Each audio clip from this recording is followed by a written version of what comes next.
So the Teamsters, the union, wants the strike to end. Why? Because the union leaders make $500,000 a year with Sweet, and they're in bed with the people they're supposed to be opposing. That's why. This was written by Daniel DeVries. Daniel DeVries was. Teamsters Local 202 President Daniel Kane told striking Hunts Point produce market workers Thursday evening that negotiations with the operators had resumed and made it clear that the union was prepared to cut a deal that abandoned its own meager demand for a $1 an hour raise. So if you don't know what's happening, it's the largest produce market in the world. It's in New York City. They work at poverty wages, and they're asking for a $1 an hour raise. And they're willing to go on strike. They worked through COVID. They worked outside in all kinds of weather. They didn't have COVID protection. A lot of them got sick, and now they're demanding a $1 an hour raise. That's it. So that would be $40 a week. That's what they're demanding, a $40 a week raise. And that's it. That's what they're demanding, a $40 a week raise.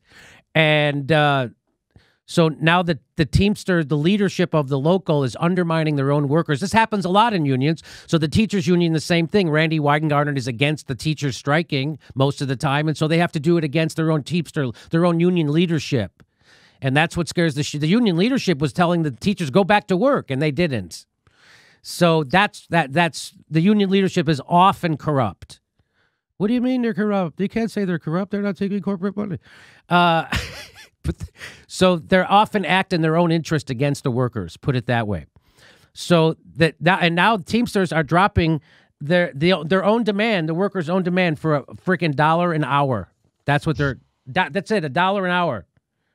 Hey, we're getting ready to reach a deal that doesn't help you.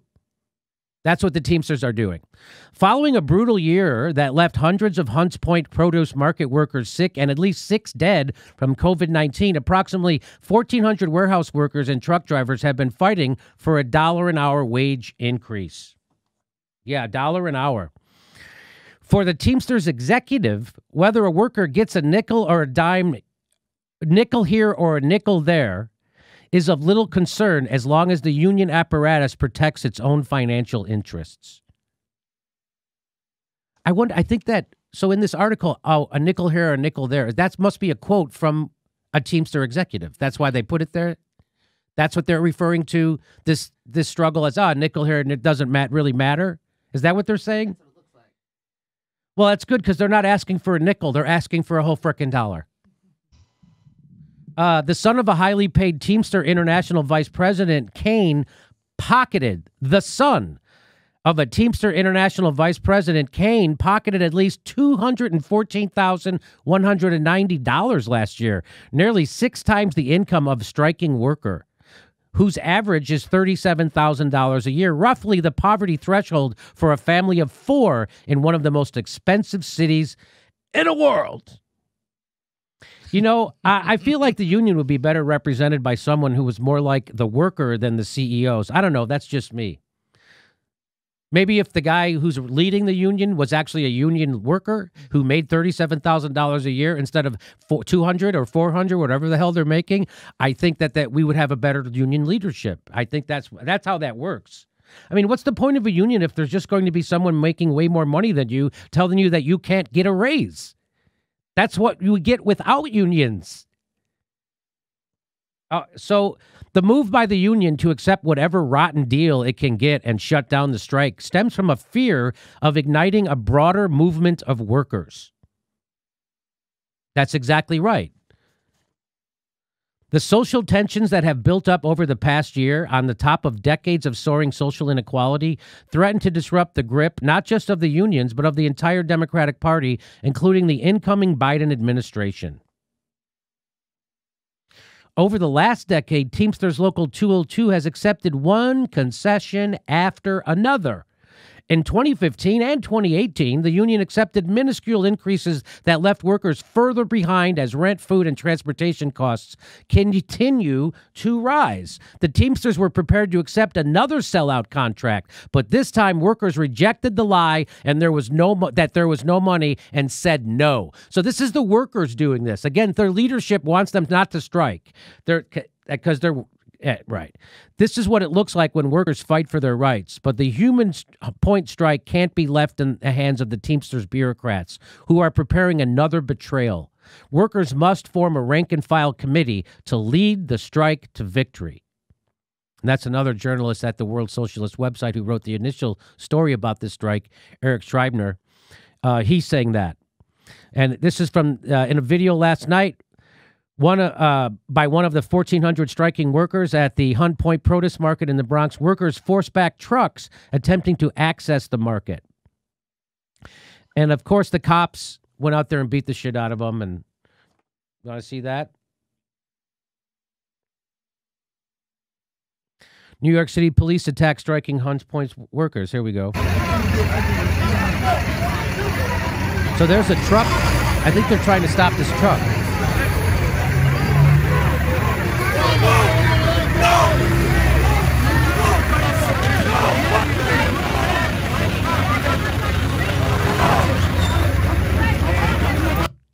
So they got cops out there to push back the union cops, to push back striking union workers to let a union busting truck come in.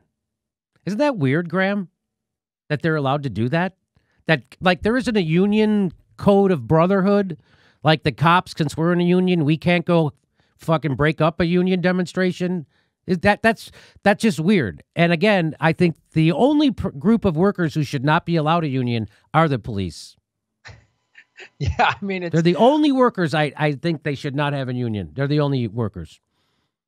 Well, yeah, and what it demonstrates, again, is several things. First of all, the cops are serving and protecting the ruling class. They're not serving and protecting us. That's right. They don't need a union because, again, their union, the only purpose of a cop union is really to pressure lawmakers. I mean, that's the reason why, like in Los Angeles here, Eric Garcetti, oh my God, he's afraid to call out the police union. That's why they get 54% of LA's operating budget. And with regard to the evisceration of unions, the ruling class has done a fantastic job of getting, as you were pointing out, corporate people to run the unions. That's why they're making $200,000 to $400,000 a year, while their membership is making like 10% of that. Poverty wages. Yeah, I mean, it's like if you're making 37 grand, the person running your union should be making, maybe no more than 70 grand, maybe $100,000 cap at most. But this is the problem. The ruling class, we had a thriving union membership in the 50s, right? We had the most amount of union membership across this country in the 50s, but they learned unions were also good at organizing. Unions would get behind a lot of not just labor movements. They got behind the civil rights movement. They saw this back in the 20s and 30s. So they've really done everything they can to make unions as first of all, get rid of them flat out. And the ones that are still around, like the Teamsters, they corrupt their leadership. So now they really have no teeth. And this concession. Tell me when, Jimmy, when has a big corporation made a concession? When has a CEO made a concession? When has a CEO conceded, all right, I'm going to cut my multi-billion-dollar contract in half to feed my workers? When has that ever happened? When does ownership, when do the CEOs, when has the ruling class ever conceded anything? And they never will. And also, when have you ever seen a cop beat the crap out of a billionaire? Have you ever seen that? Never. No, it's haven't never seen happened. it. And it never will happen with the current structure. So here's more from the World Socialist website. It says, in this video taken last night by one of 1,400 striking workers at the Hunts Point Produce Market in the Bronx, workers forced back trucks attempting to access the market.